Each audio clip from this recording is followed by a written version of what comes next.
आनन्दमयी चैतन्यमयी सत्यमयी परमे। ॐ नमो भगवते श्री अरविन्दाय। ॐ तत्सवितुर्वरं रूपं ज्योतिः परस्य धीमहि यन्नः सत्येन दीपयेत् సత్యేన దీపయే. అందరికీ నమస్కారం. ఈరోజు మన టాపిక్ హాస్టైల్ ఫోర్సెస్, ప్రతికూల శక్తులు. ఇప్పుడు ఈ ప్రజెంట్ టైంలో ఇప్పుడు మన చుట్టూ జరుగుతున్న డిస్టర్బెన్సెస్ ఇవన్నీ చూస్తే అసలు ఈ ప్రతికూల శక్తులు ఏంటి, ఇవి ఏ రకంగా మన మీద పనిచేస్తాయి, ప్రపంచంలో దేశాల మీద పనిచేస్తాయి, ఆ లీడర్స్ మీద ఎలా పనిచేస్తాయి అన్నదాని గురించి ఈరోజు తెలుసుకుందాము. ఇవి ప్రతికూల శక్తులు, హాస్టైల్ ఫోర్సెస్ అంటే ఇవి దైవ కార్యానికి విరుద్ధంగా పనిచేసేవి. అంటే భగవంతుడు ఏ కార్యం తలపెడితే దానికి విరుద్ధంగా ఇవి చేస్తాయి. అయితే ఇలాంటివి ఉంటాయా అని మనకి డౌట్ రావచ్చు. ప్రతికూల శక్తులు అనేటివి అసలు మనకు కనిపించవు కదా, మరి అవి ఉంటాయా అని. కానీ రామకృష్ణ పరమహంస జీవితంలో జరిగిన ఒక సంఘటన ఉంది. ఆయన ఒకరోజు ఒక బిల్వ వృక్షం కింద కూర్చొని తీవ్రంగా ధ్యానం చేస్తూ ఉన్నప్పుడు ఒక జీవి, ఇలాంటి జీవి, ఈ ప్రతికూల జీవి ఒకటి వచ్చి ఆయన డిస్టర్బ్ చేయడం మొదలుపెట్టింది. రకరకాలుగా ఆయన్ను ప్రలోభపెట్టింది. ధనం ద్వారా కానీ, లేక లైంగిక వాంఛలని, ఇంకా ఏమేమో అంటూ ఆయన్ను ప్రలోభపెట్టింది. కానీ ఆయన దివ్యమాతను ఆవాహన చేసుకొని దాన్ని ప్రతికూల శక్తిని హతం చేయమని చెప్తారు.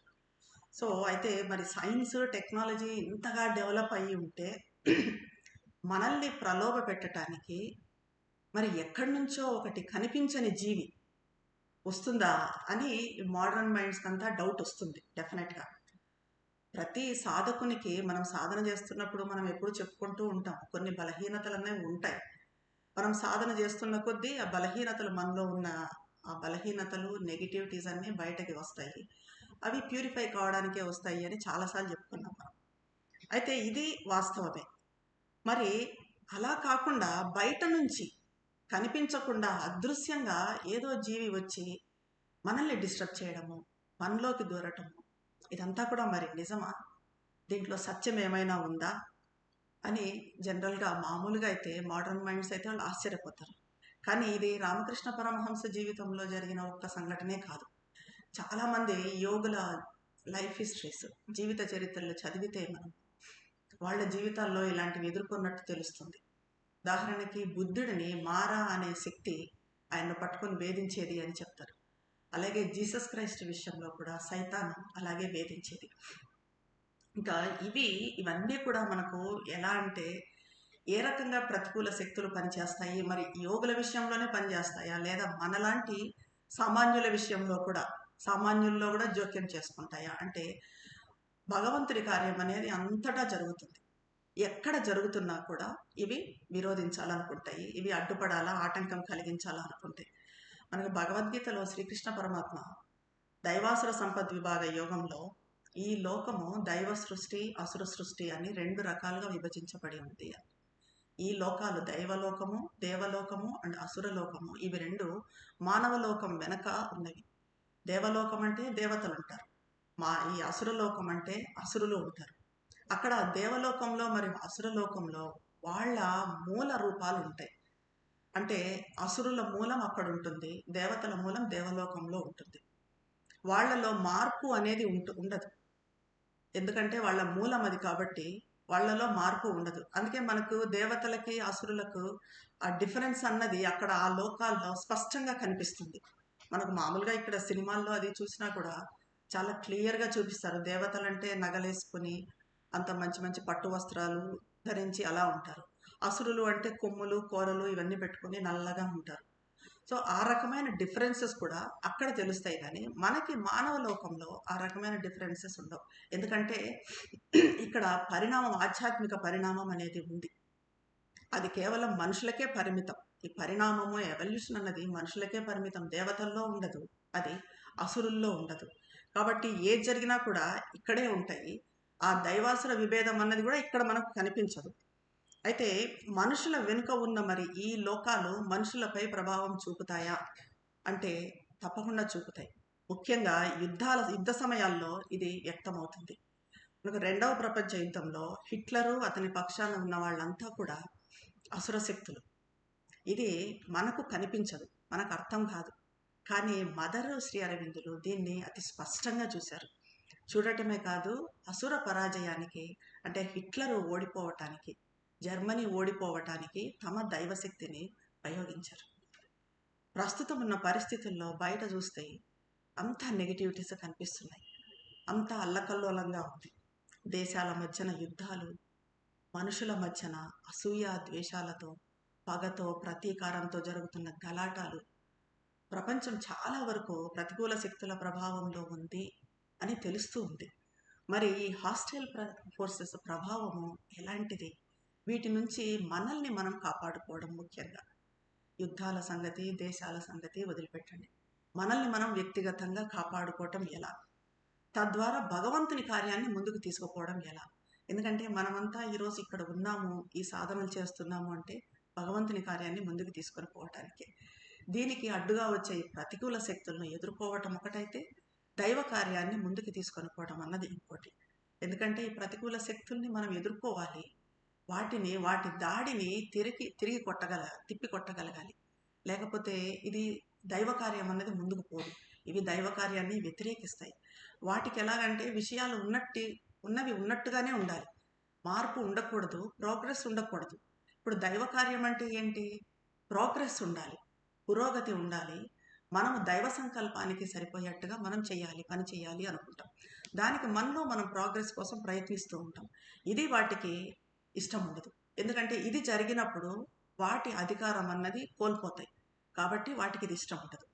భగవంతుడు ఎప్పుడు వ్యక్తం అవుతాడో అప్పుడు అవి అధికారాన్ని కోల్పోతాయి. అందుకనే వాటికి ఇష్టం ఉండదు. కాబట్టే దైవానికి వ్యతిరేకంగా బహిరంగంగా పోరాడుతూ ఉంటాయి. మనము అవి జయించిన వాటన్నింటినీ ఒక్కటొక్కటిగా లాగేసుకోవాలి. అంటే దీని అర్థం ఏమంటే, మరి అవన్నీ కూడా అవి ఏవైతే జయించాయో ప్రతికూల శక్తులు, వాటిని మనలో ఏ కోశాన లేకుండా చూసుకోవాలి. అలా ఒక చిన్న అంశంలో మనం విజయం సాధించిన, మరి ఇవి అంశాలు ఏంటి? ఈ వాటి నుంచి లాగేసుకోవాల్సిన మనం అంశాలు అంటే ఆశ, అమితమైన ఆశ, మూర్ఖత్వము, హింస, భయంకరమైన అహంకారము, ఇవి మనలో లేకుండా చూసుకోవాలి. ఇలా మనం ఒక్క అంశంలో ఏదో ఒక్క దాంట్లో విజయం సాధించినా కూడా అది దైవ కార్యానికి లభించే విజయమే. ఇది గుర్తుపెట్టుకోవాలి. ఉదాహరణకి మనలో ఇతరుల పట్ల అసూయ ఉంది, లేదా మనమేదో గొప్ప అన్న అహంకారం ఉంది. మనం సాధనతో దాన్ని పోగొట్టుకున్నాం, సాధించాం. ఇది మనం మాత్రమే సాధించిన విజయం కాదు, ఇదే భగవంతునిది. భగవంతుడు కూడా సాధించిన విజయం. అంటే మన మీద మనం సాధించే విజయము ఇంత గొప్పది, ఇంత గొప్పగా దైవ కార్యాన్ని ముందుకు తీసుకొని పోతుంది. అయితే ప్రకృతి సాధించినవన్నీ కూడా, ఇప్పుడు ఈ భూమిపై ఉన్న ఈ వృక్షాలు కానీ, జంతువులు, మనుషులు, రకరకాల పక్షులు, ఇవన్నీ కూడా ఒక భ్రమగా భావించి, చాలామంది చెప్తూ ఉంటారు ప్రపంచం ఒక భ్రమ అని చెప్పి.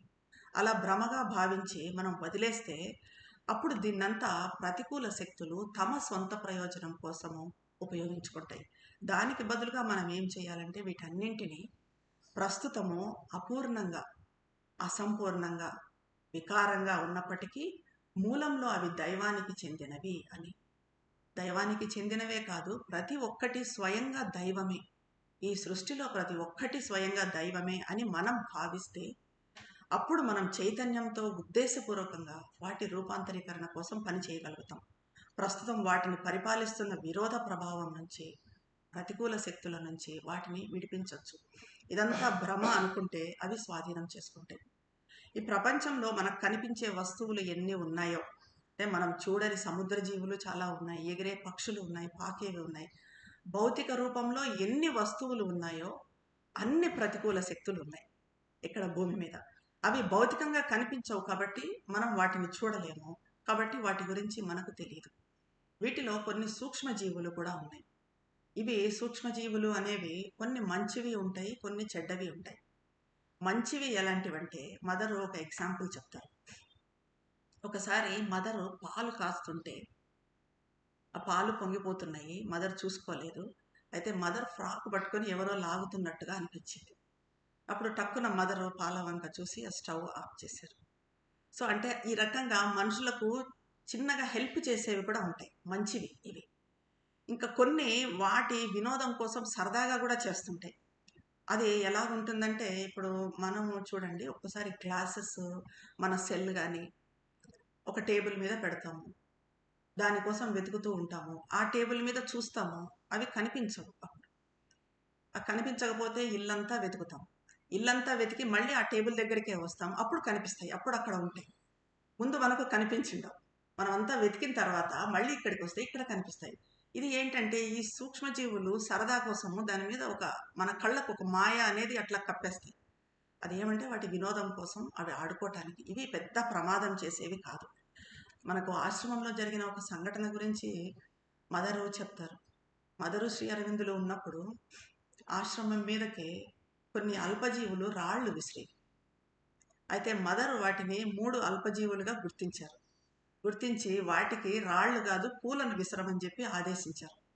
అప్పుడు అవి మదర్తో చెప్పాయి, ఇది మా కార్యం కాదు, రాళ్లను మాత్రమే మేము విసురుతాము, పూలను విసరడం అన్నది మా కార్యం కాదు అని. అయితే వీటిని నశింప చేయటం అన్నది చాలా సులభం అంటారు మదర్.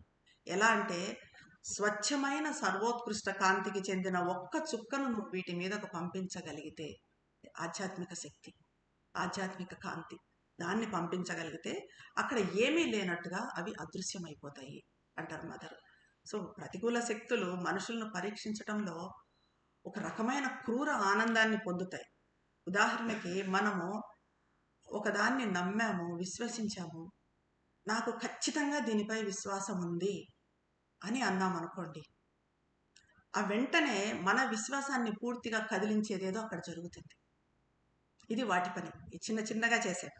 ఇప్పుడు అలాగే ఎవరైనా తప్పు చేసి ఉంటారు, మనం అంటాము నేనైతే అలాంటి తప్పు చేయను, ఎప్పటికీ చేయను నేను అలాంటి తప్పు అన్నాం అనుకోండి, అంటే అది నేను ఎప్పటికీ చేయను, ఆ మనిషి తప్పు చేశాడు నేను ఎప్పటికీ తప్పు చేయను అన్నది కూడా కనిపించని అహంకారం, గర్వం.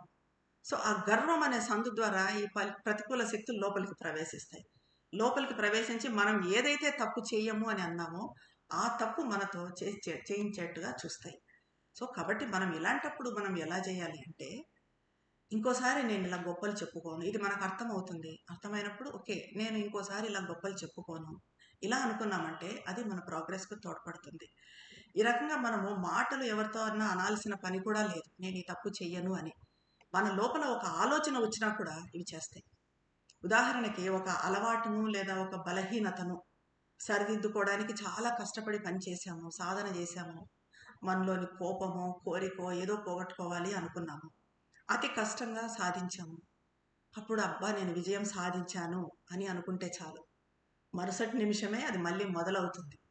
కాబట్టి మనం అనుకోవడం కాదు కదా, ఆలోచించడం కూడా ఉండకూడదు. అలాంటిది భగవంతుడు ఎప్పుడు చెడు అతిగా ఉంటే దాన్ని పరిమితం చేయటానికి చర్య తీసుకుంటాడు. చెడు విపరీతంగా పెరిగిపోతే దాన్ని నియంత్రించే పని భగవంతుడు చేస్తాడు. అది ఎలా అంటే యుద్ధాల ద్వారా. ప్రకృతి కూడా ఆయనకు సహకరిస్తుంది, మంచికి అపరిమితమైన శక్తి ఇస్తాడు. అలాగే ఆ మంచి యొక్క అపరిమితమైన శక్తే చెడు వ్యాప్తి చెందకుండా ఒక అడ్డంకిగా ఉపయోగపడుతుంది. ఇప్పుడు జరుగుతున్న పరిణామాలను చూస్తుంటే, మన చుట్టూ జరుగుతున్న పరిణామాలను, ఈ యుద్ధాలను, వీటన్నింటినీ చూస్తూ ఉంటే మన పరిమిత దృష్టికి అనిపిస్తుంది, అసలు చెడుకు హద్దులన్నవి లేవా, ఇంతగా చెడు పెరిగిపోతుంది సమాజంలో అని అనుకుంటాం. చెడు పరాకాష్ఠకు చేరుకుంది అని అనుకుంటాం. కానీ ఆ పరాకాష్ఠ కూడా ఒక పరిమితి లాంటిది, ఒక లిమిట్ లాంటిది. అక్కడ ఎప్పుడూ ఒక నిలుపుదల ఉంటుంది.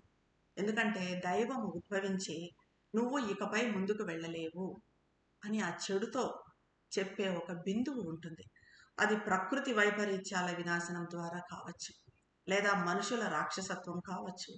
దైవం జోక్యం చేసుకొని విషయాలు ముందుకు వెళ్లకుండా అడ్డుకునే క్షణం అన్నది ఎప్పటికీ ఒకటి ఉంటుంది. అలాగే మనకు అవతారాలు వచ్చాయి, ఇది మనకు తెలిసిందే, దశావతారాల సంగతి. చెడు రాక్షసుల రూపంలో అమితంగా విజృంభించినప్పుడు భగవంతుడు అవతారం ఎత్తాల్సి వచ్చింది.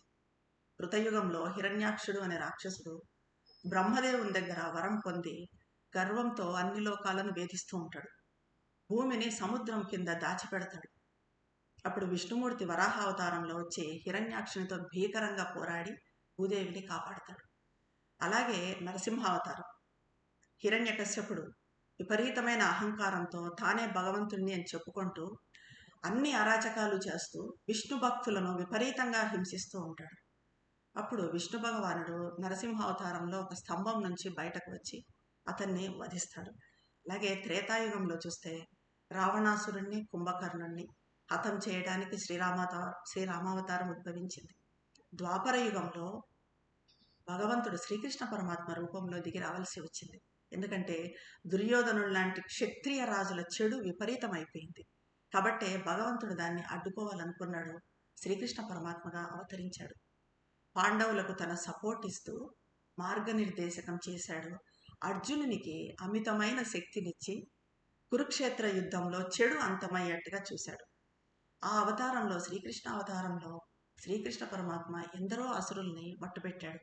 కంసుడు, జరాసంధుడు, నరకాసురుడు, ఇలా బాల్యం నుంచి చిన్న చిన్న రాక్షసులు ఎంతమంది ఉంటే వాళ్ళందరినీ హతం చేశాడు. అయితే ఇదంతా కూడా భగవంతుడు ఎప్పుడు చేస్తాడు అంటే ఆ చెడు ఎక్కువైపోయింది, విపరీతమైపోయింది అనుకున్నప్పుడు తప్పనిసరిగా దానికి ఒక నిలుపుదల అన్నది భగవంతుడు చేసే నిలుపుదల ఉంటుంది. ఈ ప్రతికూల జీవుల మరి ముఖ్య లక్షణం ఏమంటే అసత్యం. వాళ్ళ స్వభావమే మోసంతో కూడుకుని ఉంటుంది. ఇవి భ్రమలను కలిగించే శక్తి వీటికి ఎక్కువ ఉంటుంది. అంటే ఒక ఉన్నత జీవుల్లా కూడా రూపం మార్చుకోగలుగుతాయి. దేదీప్యమానమైన కాంతిలో ప్రత్యక్షం కాగలుగుతారు వాళ్ళు. కానీ మనలో నిజంగా నిబద్ధత, భగవంతుని పట్ల సమర్పణ, ఆకాంక్ష, నిజాయితీ ఉంటే వీటికి మోసపోవడం అంటూ జరగదు. ఏదో తప్పు జరుగుతుంది అని మనకు ఒక హెచ్చరిక వస్తుంది, అప్పుడు మనం మోసపోవడం జరగదు. కాకపోతే అద్భుతాల పట్ల మనకు వ్యామోహం ఉండకూడదు. అక్కడ ఏదో అద్భుతం జరుగుతుంది, నాకేదో అద్భుతం కావాలి, వీళ్ళేదో అద్భుతం చేస్తున్నారు అనే వ్యామోహం ఉండకూడదు. ఎందుకంటే ఇవి చాలా అద్భుతాలు చేస్తాయి. ప్రతికూల శక్తులు ఆధ్యాత్మికవాదుల రూపంలో వచ్చి అద్భుతాలు అన్నవి చాలా క్రియేట్ చేస్తాయి. దీనికి మనకు ఒక చారిత్రక ఉదాహరణే ఉంది. హిట్లర్ విషయంలో ఒక జీవి దాన్ని సర్వోన్నత శక్తి అని భావించేవాడు. ఇలాంటి ప్రతికూల జీవి హిట్లర్ దగ్గరికి ప్రతిరోజు వచ్చేది, ఆయనకు సలహాలు ఇచ్చేది, అతనికి ఏం చేయాలి అని అంతా చెప్పేది. అయితే పూర్తిగా మార్గదర్శకం చేసేది. అతనితో ఆ ప్రతికూల శక్తితో సంప్రదించడానికి, ఆ ప్రేరణను పొందటానికని హిట్లర్ ఎక్కువగా ఎంతగా ప్రభావితం అయ్యాడు అంటే హిట్లర్ ఎక్కువ ఒంటరిగా గడిపేవాడు. అయితే ఎవరినైతే సర్వోన్నత శక్తిగా భావించాడో అతను స్పష్టంగా ఒక అసురుడు, అసుర శక్తి, లార్డ్ ఆఫ్ ఫాల్స్హుడ్ అంటారు, అసత్య ప్రభువు. కానీ అతను తనను తాను ఏమని చెప్పుకున్నాడు అంటే లార్డ్ ఆఫ్ నేషన్స్, దేశాల ప్రభువు అని హిట్లర్కి చెప్పుకున్నాడు. సాధారణంగా అతను హిట్లర్ ముందు ఎలా ఉండేవాడు మరి అంటే ఒక వెండి కవచము, ఒక హెల్మెట్ ధరించి ప్రత్యక్షమయ్యేవాడు. అతని తల నుంచి మంటలు వచ్చేవి. మరి ఇంత అద్భుతం చూపిస్తే ఎవరైనా నమ్ముతారు అతను ఏదో దేవుడు అన్నట్టుగా. అతని చుట్టూ ఎంతో ప్రకాశవంతమైన కాంతి ఉండేది. ఆ కాంతి ఎంత తీవ్రంగా ఉండేదంట అంటే హిట్లరు అతని పక్క డైరెక్ట్గా అతని వంక చూడలేకపోయేవాడు. అతను హిట్లర్ చేత అన్ని రకాల విపరీతమైన పనులు చేయించేవాడు. చివరికి ఎలాంటి పనులంటే చివరికి హిట్లరు తన మెడను తానే విడుచుకునే వరకు, తనను తానే చంపుకునే వరకు అతను హిట్లర్ను ఆడించాడు. ఇలాంటి సందర్భాలు తరచుగా జరుగుతూ ఉంటాయి, కాకపోతే చిన్న స్థాయిలో ఉంటాయి. ఇక్కడ హిట్లర్ విషయంలో ఆ వినాశనం అనేది పెద్ద స్థాయిలో, ఒకేసారి ప్రపంచ స్థాయిలో, దేశాల స్థాయిలో జరిగింది. హిట్లర్ ఎందుకు ఇలా జరిగింది హిట్లర్ విషయంలో అంటే హిట్లర్ ఒక మంచి మీడియం, అతీంద్రియ శక్తులు ఉన్నాయి అతనికి, అకల్ట్ పవర్స్ ఉన్నాయి. కానీ అతనికి తెలివితేటలు, విచక్షణ జ్ఞానము తక్కువ. ఈ జీవి అతనికి ఏది చెప్తే అది అతను నమ్మేవాడు. ఆ ప్రాణి ఇదంతా కూడా కేవలం వినోదం కోసం, హిట్లర్తో ఆడుకోవడం కోసం చేసింది. ఎలా ఉంటుందంటే ఇవన్నీ మనతో ఆడుకోవటము ఒక పిల్లితో, ఒక ఎలకతో ఆడుకున్నట్టుగా ఇవి మనుషులతో ఆడుకుంటాయి. హిట్లర్ చనిపోయిన తర్వాత ఈ లార్డ్ ఆఫ్ ఫాల్స్హుడ్, మరి హిట్లర్ చనిపోయాడు కదా, ఇతను అంతమయ్యాడా అంటే హిట్లర్ మరణం కోసం వేచి చూడలేదు. అతను హిట్లర్ ఒక్క జీవి, ఒక్క అస్తిత్వంతో అంతం కాడు, వేరే వాళ్ళలోకి ప్రవేశిస్తాడు మళ్ళీ. హిట్లర్లో ఉండగాని కూడా అతను వేరే వాళ్ళలో ఉండేదానికి కూడా అవకాశం ఉంది. మరెందరినో ప్రభావితం కూడా చేసి ఉండొచ్చు. ఒకవేళ హిట్లర్ గాని విజయం సాధించి ఉంటే అప్పట్లో ఇది మానవాళికి విపత్తు అయ్యేది. మొత్తము అసుర శక్తుల చేతుల్లోకి, మానవజాతి మొత్తం అసుర శక్తి చేతుల్లోకి వెళ్ళిపోయేది. అయితే ఈ శక్తులు మరి ఎవరిని ప్రభావితం చేస్తాయి? ఎలాంటి వాళ్ళను ప్రభావితం చేస్తాయి? ఏ లక్షణాలు ఉన్న వాళ్ళని ప్రభావితం చేస్తాయి అంటే, ఇప్పుడే చెప్పుకున్నట్టుగా మనం అపరిమితమైన ఆశ, దేని మీదైనా అమితమైన ఆశ, మహాగర్వము, అమితమైన గర్వము, మూర్ఖత్వము, భయంకరమైన అహంకారము, ఇవి ఉన్నప్పుడు వీటినే మనం సోల్ ఎనిమీస్ అని కూడా అంటాం. Anger, lust, greed, attachment, pride, vanity, jealousy, falsehood, ఈ లక్షణాలు మనలో ఉంటే ఇవి ప్రవేశించటానికి చాలా సులభం. అవి చాలా సులభంగా మనలోకి ప్రవేశిస్తాయి. సావిత్రిలో శ్రీ అరవిందులు అంటారు, మానవ లోతులలో కాల హృదయంలో ఒక అంధకారము రహస్య శత్రువులా దాగి ఉంది. మన హృదయంలోనే ఒక అంధకారం అన్నది రహస్య శత్రువులా దాగి ఉంది. ఇది భగవంతుని కార్యాన్ని వికృతం చేసే హక్కు తనకు కావాలని కోరుకుంటూ ఉంది. భగవంతుని కార్యాన్ని ఇది వికృతం చేయాలని అనుకుంటుంది. ఒక రహస్య శత్రుత్వము ప్రపంచ గమనం మీద దాడి చేస్తుంది. ప్రపంచాన్ని ముందుకు పోనీయకుండా ఒక రహస్య శత్రుత్వం అన్నది ఉంది. అది అన్ని కార్యాల మీద ఒక మచ్చను ముద్రించి కార్యాలన్నింటినీ లోపభూయిష్టం చేస్తుంది. ఇది నాశనం అయ్యే వరకు పృథ్వీ మీద శాంతి నిషిద్ధమే. మనకు కనిపించే శత్రువు అంటూ లేడు. మనకు కనిపించని శత్రుత్వం మన చుట్టూ ఉంది. అది కనిపించకుండా మనల్ని ముట్టడిస్తుంది. తెలియని తలాల నుంచి అగోచర శక్తులు మనల్ని స్పర్శిస్తాయి. మన సొంతం కాని ఆలోచనలు వెంటాడి పట్టుకొని తప్పు చేయడానికి హృదయాన్ని బలవంత పెడతాయి. మన ఆలోచనలు కాకున్నా కూడా అవి తప్పుడు ఆలోచనలు ఒక్కోసారి వస్తాయి. మనం చేయని వ్యక్తులం కాకపోయినా ఒక్కొక్కసారి ఆ తప్పు చేస్తాం. మన జీవితాలు ఒక సందిగ్ధ వలలో చిక్కుకున్నాయి అంటారు శ్రీ అరవిందులు. అయితే మనం ఇప్పుడు చెప్పుకున్న లక్షణాలు ఉన్నప్పుడే ఈ శక్తులు మనిషితో ఆడుకుంటాయి. మదరు అలాంటి వ్యక్తులను ఆ శక్తుల నుంచి విడిపించిన సందర్భాలు కూడా ఉన్నాయి. ఈ ప్రతికూల శక్తులు పట్టుకున్న వ్యక్తులను విడిపించారు మదర్ చాలాసార్లు, చాలా సందర్భాలు ఉన్నాయి. కానీ విచిత్రం ఏమంటే, ఆ విడిపించిన వ్యక్తులకు ఆ శక్తులు తమలో ఉన్నప్పుడు గొప్ప శక్తి ఉండేది. అది వెళ్ళిపోయిన తర్వాత అంత శక్తి అనిపించేది కాదు, బలహీనంగా అనిపించేది. కాబట్టి వాళ్ళు చెడు చేయడానికి ప్రేరేపించినా కూడా ఆ శక్తులు మళ్ళీ మళ్ళీ వాటినే ఆహ్వానించేవాళ్ళు. మళ్ళీ మళ్ళీ అవి రావాలని చెప్పి ఇన్వైట్ చేసేవాళ్ళు. అప్పుడు ఆ పాత శక్తి రాకపోయినా కూడా దాని స్థానంలో కొత్త శక్తి వచ్చేది. సో ఇలా ఇవి అమరులు, వీటికి మరణం ఉండదు. స్వచ్ఛమైన ఆధ్యాత్మిక శక్తితో మాత్రమే వాటిని మనం అంతం చేయగలం. ఒక ప్రాణమయ జీవితో పోరాడితే దాన్ని అణచివేయచ్చు, చంపచ్చు, కానీ అది ఎప్పటికీ పునర్జన్మనిస్తుంది. ఇది మనకి మళ్ళీ రూపాంతరం చెందుతాయి, మళ్ళీ పునర్జన్మనిస్తాయి అన్నదానికి కూడా పురాణాల్లో రాక్షసుల కథ ఒకటి ఉంది. అది రక్తబీజుడు. దేవీ భాగవతంలో రక్తబీజుడు అనే రాక్షసుడు ఉండేవాడు. అతను గొప్ప తపస్సు చేసి ఒక వింత వరాన్ని పొందుతాడు. అది ఏంటంటే, యుద్ధంలో అతని శరీరం నుంచి ఒక రక్తపు చుక్క నేల మీద పడితే ఆ చుక్క నుంచి మళ్ళీ ఇంకొక రక్తబీజుడు, ఇంకొక రాక్షసుడు పుడతాడు. ఆ కొత్తగా పుట్టిన రాక్షసుడు కూడా అసలు రక్తబీజునికి ఎంత బలపరాక్రమాలు ఉన్నాయో అంతే బలపరాక్రమాలతో ఉంటాడు. ఇలా వేల చుక్కలు పడ్డాయంటే, రక్తపు చుక్కలు, ఏమవుతుంది, వేల మంది రక్తబీజులు మళ్ళీ పుట్టుకొస్తారు. దీనివలన అతనికి చావే ఉండేది కాదు. అలా నాకు చావే ఉండదు అని చెప్పి అతను గర్వపడేవాడు. అయితే ఒకసారి రాక్షసుల తరపున ఈ రక్తబీజుడు దేవీ శక్తులతో పోరాటానికి వస్తాడు. అప్పుడు చాముండేశ్వరి మాత అతని మీద దాడి చేసినప్పుడు అతని శరీరం నుంచి రక్తం కారడం మొదలవుతుంది. ఒక్కొక్క రక్తపు చుక్క పడ్డప్పుడంతా ఒక్కొక్క రక్తబీజుడు పుట్టుకొని వస్తూ ఉంటాడు. మొత్తం యుద్ధభూమి అంతా కూడా రక్తబీజులతో నిండిపోతుంది. ఈ దేవతలు ఇది చూసి భయభ్రాంతులకు గురవుతారు. అప్పుడు ఇది గమనించిన దుర్గాదేవి తన మొహం నుంచి, తన నుదుటి నుంచి భయంకరమైన కాళికాదేవిని సృష్టిస్తుంది.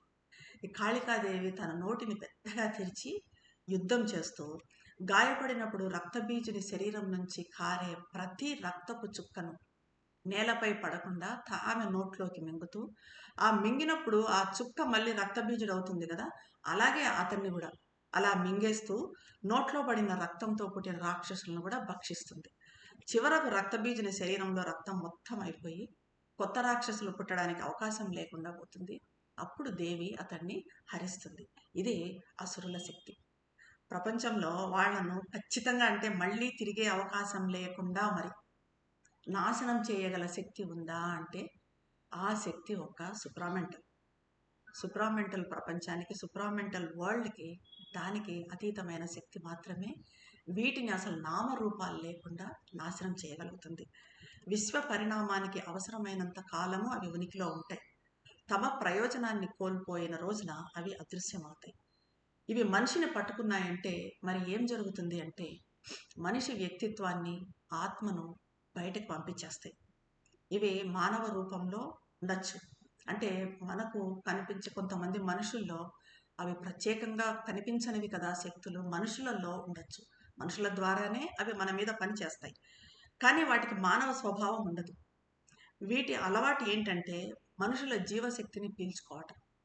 ఇప్పుడు కొంతమంది మనుషులను మనం కలిసి మాట్లాడి అంతా అయిపోయి వచ్చిన తర్వాత మన శక్తి అంతా కోల్పోయినట్టుగా ఫీల్ అవుతాం. మన శక్తి వాళ్ళు హరించేశారా అన్నట్టుగా అనిపిస్తుంది. నిరాశకు, అలసటకు గురవుతాం. ఇదంతా కూడా ఆ ప్రతికూల శక్తుల పనే. కొంతకాలం వాళ్ళ దగ్గర మనం ఉన్నామంటే అలాంటి వ్యక్తుల దగ్గర అనారోగ్యం కలుగుతుంది. కలిసి వాళ్ళతో పాటు జీవించామంటే మనల్ని వాళ్ళు ఈవెన్ చంపచ్చు కూడా. అయితే మరి ఆ జీవులు ఒకసారి అక్కడికి వచ్చాక మన వాతావరణం నుంచి మనం వాటిని బయటకు ఎలా పంపించాలి అంటే సాధారణంగా మనం అటువంటి వారితో ఒకే ఇంట్లో నివసించకపోతే వాటి ప్రభావానికి లోను కావడం ఉండదు. కానీ వాళ్లతో ఏదైనా సంబంధం, ఒక కమ్యూనికేషన్ మార్గం, ఉత్తరాల ద్వారా కానీ ఫోన్ మాటల ద్వారా కానీ పెట్టుకున్నామంటే అప్పుడు అవి మళ్ళీ అవకాశం తీసుకుంటాయి. అప్పుడు అలాంటి వాళ్లతో వ్యవహరించటానికి తెలివైన మార్గం ఏంటంటే అలాంటి వాళ్లతో సంబంధాలను తెంచుకోవాలి అంతే. వాళ్ళను మార్చాలని మనం ఆశించటము, ఆ రకంగా ప్రయత్నించటము అదంతా కూడా వ్యర్థమైన ప్రయత్నమే తప్ప మన భ్రమ తప్ప. వాళ్ళు ఎప్పటికీ మారాలని అనుకోరు. ఎందుకంటే వాళ్ళ లోపల ఉన్నది ఆ ప్రతికూల శక్తులు.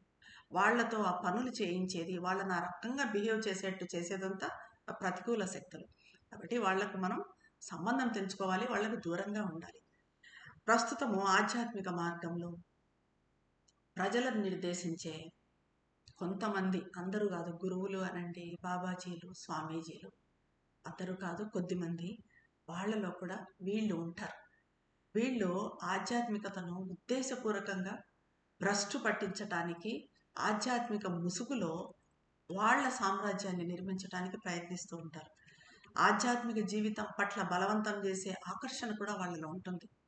ఇప్పుడే హిట్లర్ది చెప్పుకున్నాం మనం, ఎంత బలమైన ఆకర్షణ ఉంటుంది అని. అలాగే ఇలాంటి గురువుల్లో, ఇలాంటి స్వామీజీల్లో కూడా అంతటి బలమైన ఆకర్షణ ఉంటుంది. అమాయక ప్రజలు, సామాన్య ప్రజలు, వీళ్ళంతా కూడా వాళ్ళకు తొందరగా ఆకర్షితులు అవుతారు, వాళ్ళ చేతుల్లో మోసపోతారు. వాళ్ళు చేస్తున్నది దైవ నియమాలకు వ్యతిరేకమైన, దైవానికి కట్టుబడి ఉన్నట్టుగా వాళ్ళు భావిస్తారు. ప్రస్తుతం చెప్పాలంటే ధనశక్తి, డబ్బు కూడా ఈ ప్రతికూల శక్తుల చేతుల్లో ఉంది. అందుకే ఈ ప్రభావం వల్లనే సత్యం కోసం చేసే పనులకు పెద్దగా డబ్బులు రావటం లేదు. సత్యం కోసం పనిచేసే వాళ్ళకి ఎక్కడా డబ్బు ఉండటం లేదు. అది ఎప్పుడు దారి తప్పుతూనే ఉంది. ఎందుకంటే అది ప్రతికూల శక్తుల పిడికిట్లో ఉంది. భూమి మీద తమ పట్టును నిలుపుకోవటానికి ఈ అసుర శక్తులు ఉపయోగించే సాధనాల్లో ప్రధానమైనది ఏంటంటే ఈ డబ్బు మాత్రమే. ప్రస్తుతము భూమి మీద అత్యంత చురుగ్గా ఉన్న గొప్ప అసురుడు ఎవరు అంటే లార్డ్ ఆఫ్ ఫాల్స్హుడ్ అని ఇందాక చెప్పుకున్నాం. హిట్లర్ విషయంలో హిట్లర్కు ప్రత్యక్షమైన వాడు అసత్య ప్రభువు అని చెప్పుకున్నాం. అతను తనను లార్డ్ ఆఫ్ ద నేషన్స్ అని కూడా పిలుచుకున్నాడు అని చెప్పుకున్నాం. అయితే అతను ఇప్పుడు చాలా యాక్టివ్గా ఉన్నాడు అంటున్నారు మదర్. ఎందుకంటే ఎక్కడైనా తప్పు జరుగుతుంది అని అంటే, చాలా చోట్ల మనం తప్పు జరగడం చూస్తూ ఉన్నాం. ఎక్కడైనా తప్పు జరుగుతుంది అంటే అతను కానీ లేకపోతే అతని ప్రతినిధి కానీ అక్కడ ఉన్నారు అని మనం నిశ్చయించుకోవచ్చు. అతను ఎలా అంటే తాను అంతరించిపోయే లోపల అంతా నాశనం చేయాలనుకుంటాడు. అంతా నాశనం అయితే తప్ప అతను అంతరించిపోవటానికి ఒప్పుకోడనమాట. అయితే మరి మనకు, ఈ జీవులకు మధ్యన ఉన్న వ్యత్యాసం ఏంటి? వీళ్ళు మనుషుల్లో కూడా వస్తారు అని చెప్తున్నాం. మరి మనకు వాళ్లకు ఉన్న వ్యత్యాసం ఏంటి అంటే, మనలో దివ్య సాన్నిధ్యం, డివైన్ ప్రజెన్స్, సైకిక్ బీయింగ్ ఉంది. వీటిలో ఆ సైకిక్ బీయింగ్ అన్నది ఉండదు. ఈ సైకిక్ బీయింగ్ అన్నది భూమి మీద మనుషులకు మాత్రమే ఇవ్వబడిన ఒక ప్రత్యేక అనుగ్రహం. దీని కారణంగానే ఏ మనిషి అయినా మారడానికి అవకాశం ఉంది. మనుషులు మారాలి అనుకుంటే తప్పనిసరిగా మారగలరు. ఎందుకంటే మనిషిలో ఈ సైకిక్ బీయింగ్, చైత్య పురుష ఉన్నాడు కాబట్టి. కానీ ఈ జీవుల్లో చైత్య పురుష ఉండదు కాబట్టి వాళ్ళకి దైవంతో ప్రత్యక్ష సంబంధం కూడా ఉండదు. మనకు భగవంతునితో, మదర్తో సంబంధం, ప్రత్యక్ష సంబంధం మనకి ఇప్పుడు ఉంది అంటే దానికి కారణం ఏంటి? మనలో ఈ సైకిక్ బీయింగ్ ఉంది. సైకిక్ బీయింగ్ ద్వారానే మనం కనెక్ట్ కాగలుగుతాం భగవంతునికి కానీ, ఉన్నత శక్తికి కానీ. వీటిలో ఆ సైకిక్ బీయింగ్ అన్నది ఉండదు కాబట్టి అవి భగవంతునితో, దైవంతో కనెక్షన్లో ఉండవు. వాళ్ళకి ఇంకా ముఖ్యంగా ఏది సరిపోదు. మరి మన దగ్గరికి ఆ ప్రతికూల శక్తులు రాకుండా ఉండాలి అంటే వాటికి సరిపోని లక్షణాలు మనలో ఉండాలి.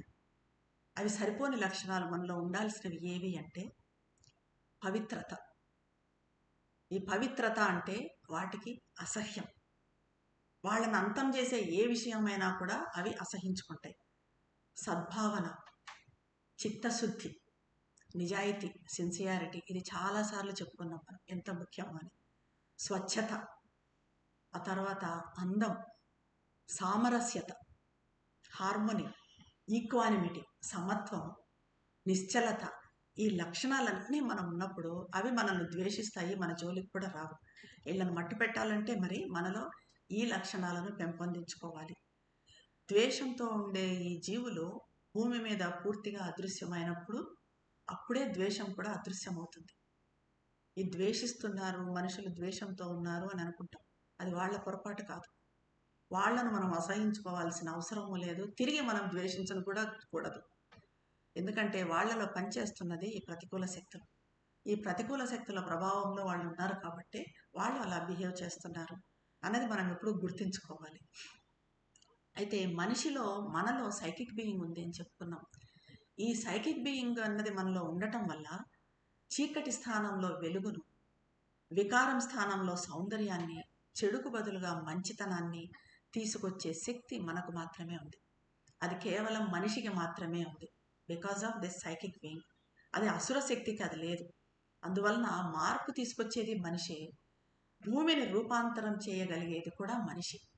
మనం మాత్రమే ఈ భూమిని రూపాంతరం చేయగలము. భూమి మీద దివ్య జీవనాన్ని తీసుకుని రాగలము. ఎందుకంటే మనలో ఆ దివ్య సాన్నిధ్యం అన్నది ఉంది. మదర్కు 30 సంవత్సరాల వయసులో ఉన్న ఒక సంఘటన చెప్తారు. మదర్ ఒకసారి షిప్లో ప్రయాణం చేస్తున్నారు. మదర్తో పాటుగా మదర్ అక్కల్ట్ గురువు థియాను మదర్తో పాటుగా ప్రయాణం చేస్తున్నారు. అప్పుడు సడన్గా ఏమైందంటే ఒక తుఫాను వచ్చినట్టుగా ఆ షిప్పు విపరీతంగా కదలడం మొదలైంది. ఇంకా కొద్దిసేపట్లో అందులో ప్రయాణించే వాళ్ళంతా, ప్రయాణికులంతా కూడా సముద్రంలో పడి మరణిస్తారు. అంతగా షిప్పు కదిలిపోతూ ఉంది. అప్పుడు ఇతను మదర్ దగ్గరకు వచ్చి, నువ్వు ఈ షిప్ను కాపాడాలి అన్నాడు. అంటే అప్పుడు మదరు వెళ్ళి షిప్లో డెక్ మీద పడుకొని ఆమె తన సటిల్ బాడీని సముద్రం మీదకు పంపించారు. ఆమె సూక్ష్మ శరీరము మొత్తం సముద్రం అంతా తిరిగి అక్కడ షిప్ దగ్గర అసలు ఎందుకు షిప్ ఇట్లా ఊగుతుంది, ఇట్లా కదులుతుంది అన్నది చూసింది.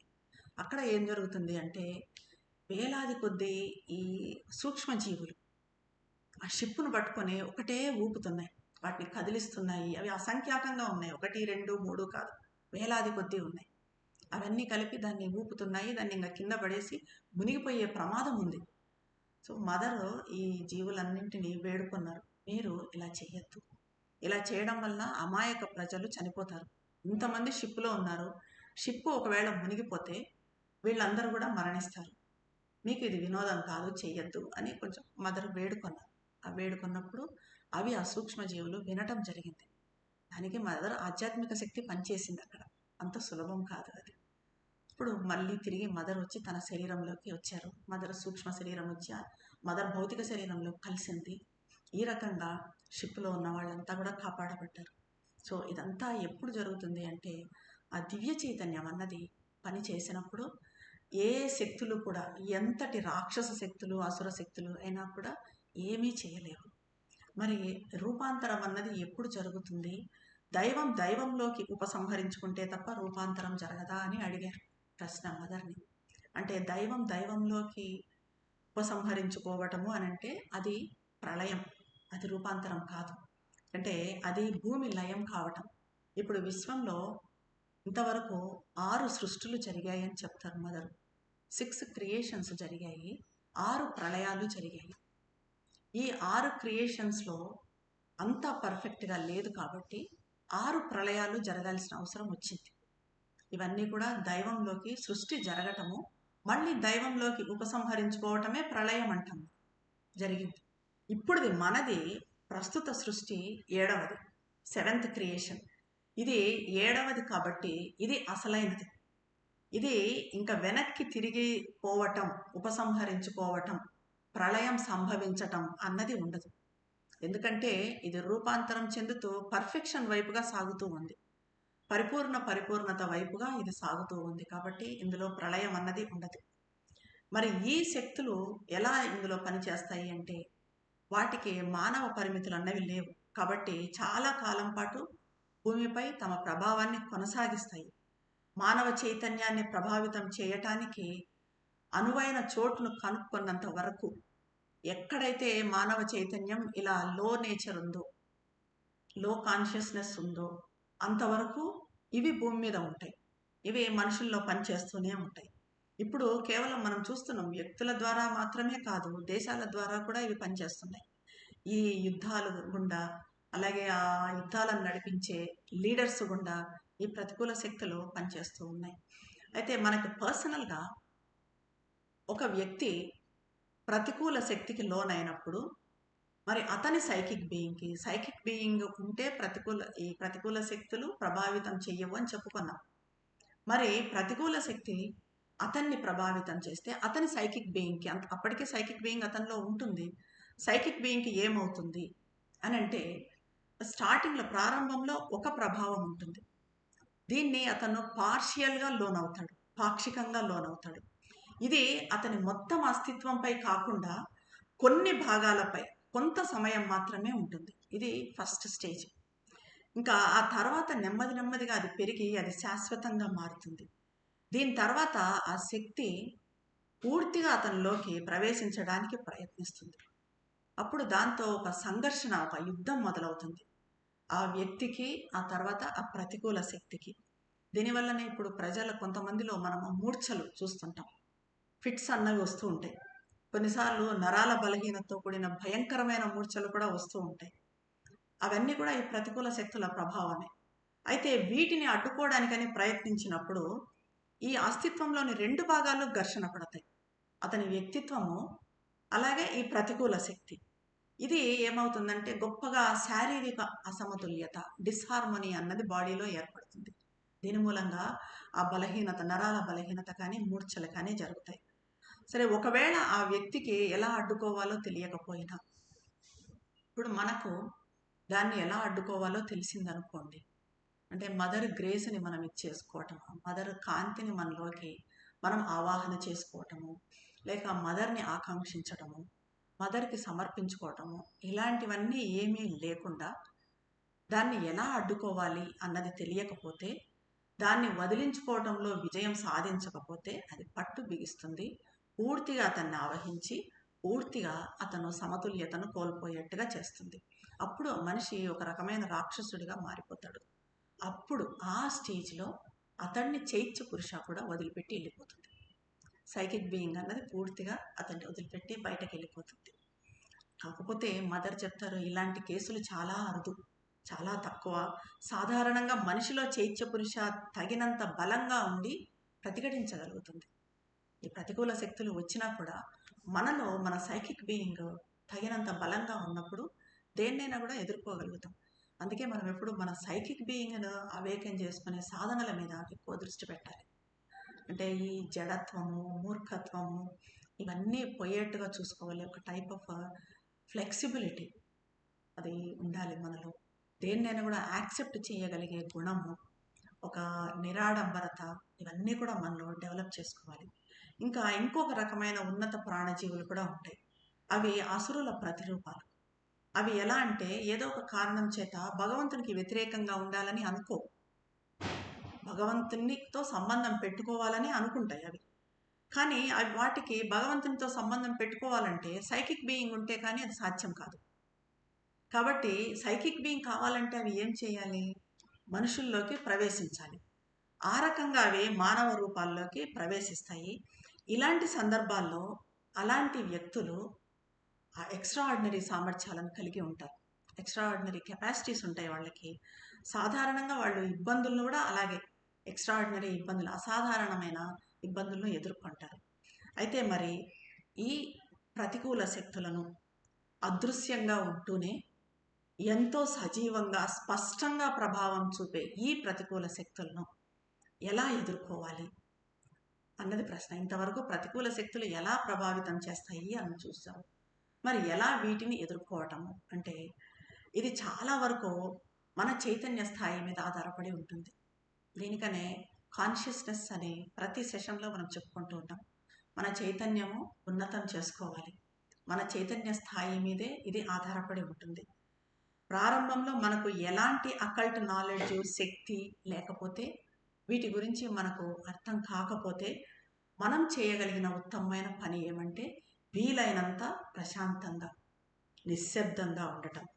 ఒకవేళ ఆ దాడి ప్రతికూల ఆలోచనల రూపంలో వస్తే, ఆలోచనల ద్వారా కూడా అంటే నెగిటివ్ థాట్స్ అనండి, ఆ నెగిటివ్ థాట్స్ ద్వారా కూడా ఇవి మనలోకి ప్రవేశిస్తాయి. ఒకవేళ అలా వస్తే వాటిని ఎలా, ఒక భౌతిక వస్తువును ఎలా అయితే పక్కకు నెట్టేస్తామో అలా నెట్టేయాలి. అంటే మనకు ఇది ఇష్టం లేదు ఈ వస్తువు, దాన్ని పక్కకు నెట్టేస్తాం, నాకు ఇది వద్దు అని. ఆ రకంగా మన లోపలికి వచ్చే నెగిటివ్ థాట్స్ను కూడా ఆ రకంగా పక్కకు నెట్టేయాలి. ఒక దాడి జరిగినప్పుడు, ఇలాంటి దాడి జరిగినప్పుడు మనకు ఫస్ట్ అవేర్నెస్ రావాలి. ఇది నేను కాదు, నాలో ఈ నెగిటివ్ ఫోర్స్ అన్నది ప్రవేశించింది, ఇది బయట నుంచి వస్తుంది అన్న అవేర్నెస్ రావాలి. ఇది నేను కాదు, దీంతో నాకు ఎలాంటి సంబంధం లేదు, ఇది బయట నుంచి వస్తుంది. ఎక్కువగా ఎలాంటిదంటే ఎక్కడ ఇది వస్తుందంటే మన లోయర్ నేచర్, నిమ్నతత్వం, మన కోరికలు, మన రకరకాల ఆశలు, ఇవన్నీ ఊరికే నిరాశపడటము, నిస్పృహ చెందటము, వీటన్నింటి గుండా ఈజీగా మనం డిప్రెషన్లోకి వెళ్ళటము, వీటన్నింటి గుండా ఈజీగా ఈ ప్రతికూల శక్తులు ఎంటర్ అవుతాయి. సో వీటన్నింటినీ కూడా ఇది నేను కాదు, మనకు ఒకసారి ఏదో కోరిక కలిగింది, నేను ఇది కాదు అనుకోవాలి. అదే ఒక్కోసారి మనలో డిప్రెషన్ వచ్చింది, ఈ డిప్రెషన్ రాగానే వెంటనే మనం బయటకు వచ్చి ఇది డిప్రెషన్, ఈ డిప్రెషన్ ఇక్కడ ఉన్నది అంటే ప్రతికూల శక్తి నాలోకి వస్తుంది, ఇది నేను కాదు. అలాగే మనలో అహంకారం వచ్చింది, ఎప్పుడైనా అహంకారంగా అనిపించింది, గర్వం అనిపించింది, వెంటనే అరే నాకు అహంకారం వస్తుంది, గర్వం వస్తుంది, వినయం లేదు, ఈ గర్వము అహంకారము ఉంది అంటే ఇది నాలోకి ఎంటర్ అయినట్టు, దీన్ని నేను తోసేయాలి, ఇది నేను కాదు అని పక్కకు నెట్టేయాలి. ఇంకా మదర్ అంటారు ఒక చోట, మనం దైవానికి ఎంతగా సరెండర్ అయితే, మదర్కి ఎంతగా సరెండర్ అయితే ప్రతికూల శక్తులకు మనపై అంత తక్కువ అధికారం ఉంటుంది. Main surrendering. మనలో ఏ కొంచెం అహంకారం ఉన్నా అది వాటికి ఎలా అంటే ఆహ్వాన పత్రిక లాంటిది, అంటే ఇన్విటేషన్ లాంటిది. మనలో అహంకారం, గర్వం ఉంటే ఈక్వానిమిటీ పెంచుకోవాలి, ప్రశాంతత. ప్రతికూల శక్తులు మనల్ని విసిగించడానికి, భయపెట్టడానికి ప్రయత్నిస్తాయి. కానీ మనం ఏ పరిస్థితుల్లో కూడా చెలించకుండా ప్రశాంతంగా ఉంటే అవి తమ శక్తిని కోల్పోతాయి. ఎప్పుడు చెలించకూడదు, దేనికి మన ప్రశాంతత, ఆ నిబ్బరం అన్నది కోల్పోకూడదు. అమ్మా నీ కాంతి నా చుట్టూ ఎప్పుడు రక్షణగా ఉండాలి అని ప్రార్థన చేసుకున్నామంటే మన చుట్టూ మదర్ ప్రొటెక్షన్ ఏర్పడి ఈ ప్రతికూల శక్తులను మనల్ని ఆవహించకుండా కాపాడుతుంది.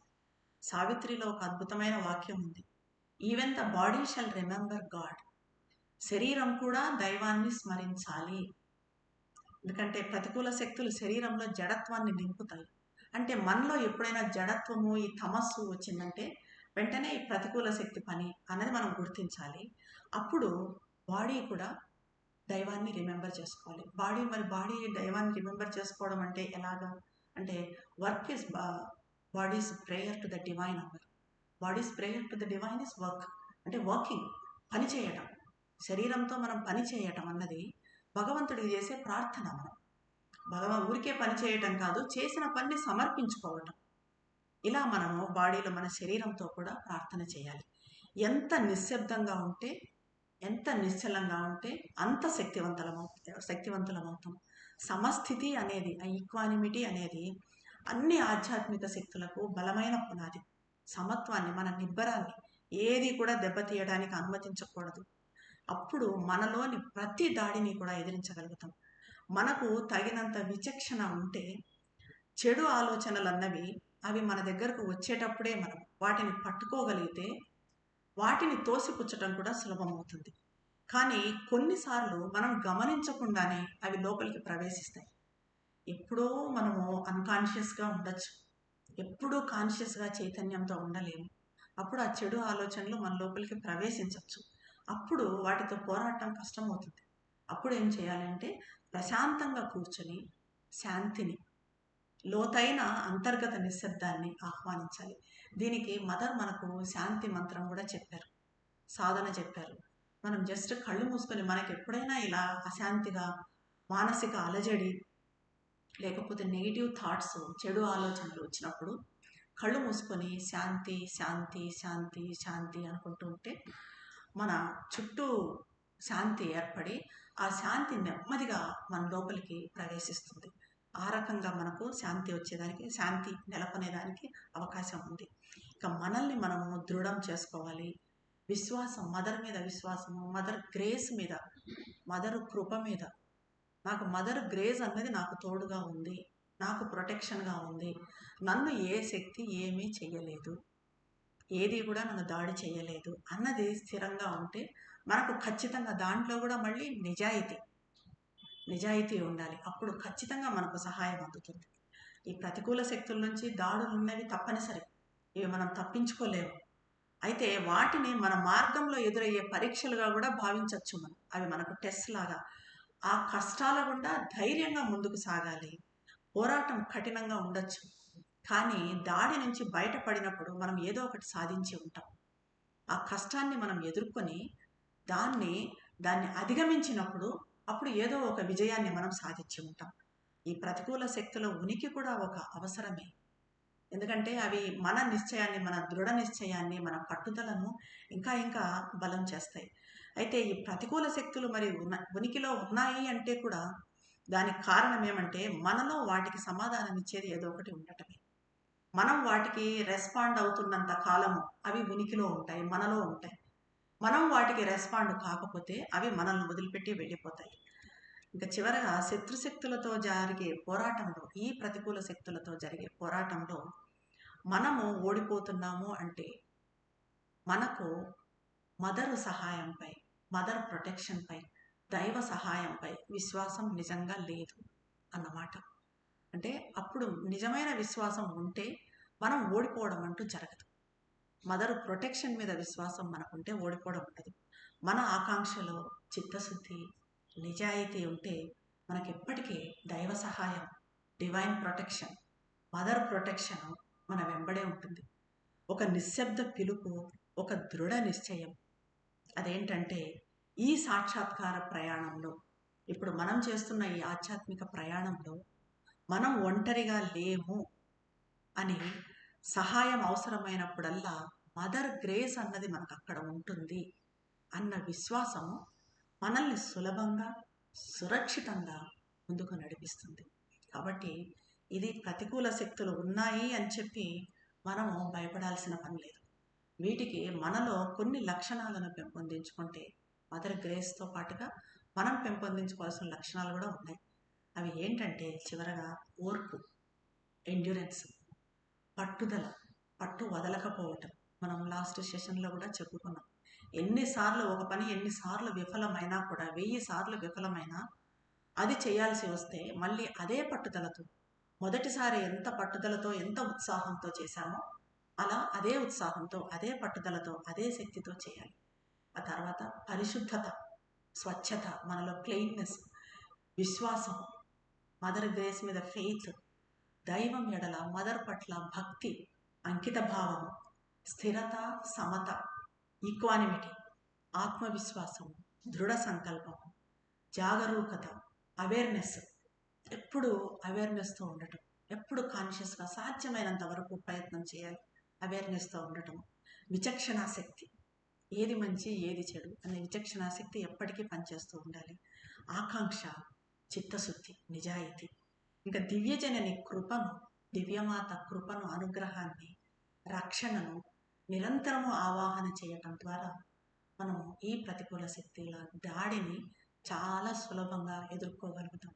ఎంతో హాయిగా మదర్ చేతిలో ఒక బిడ్డలాగా, చిన్న బిడ్డలాగా మనల్ని మనం సమర్పించుకున్నామంటే ఎంతో హాయిగా ఏ ప్రతికూల శక్తులు మనల్ని ఏమీ చేయలేవు. హాయిగా మన సాధనలో మనం ముందుకెళ్ళగలుగుతాం. ఇటువంటి జ్ఞానాన్ని ప్రసాదించిన శ్రీమాతకు దివ్యజననికి శతకోటి వందనములు సమర్పించుకుంటున్నాను. ధన్యవాదాలు.